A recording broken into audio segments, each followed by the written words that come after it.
नमस्ते प्रणाम। हम कवि मनधाता मनमौजी जी रउआ लोगन के बीच एगो हास्य कविता भेजत तानी। जौन कविता आधुनिक युग के सच्चाई भी बा। इ कविता रउआ लोगन सुनी जा। हमार चैनल सब्सक्राइब करी जा, लाइक करी जा और शेयर भी करी जा।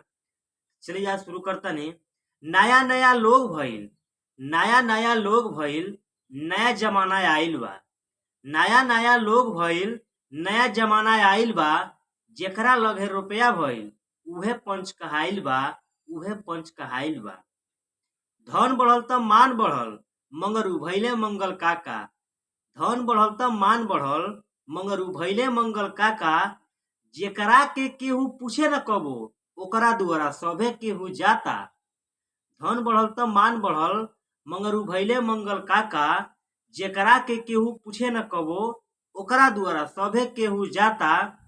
चापलूसी बहबही में, चापलूसी बहबही में लिट्टी मीट खूब खाइल बा।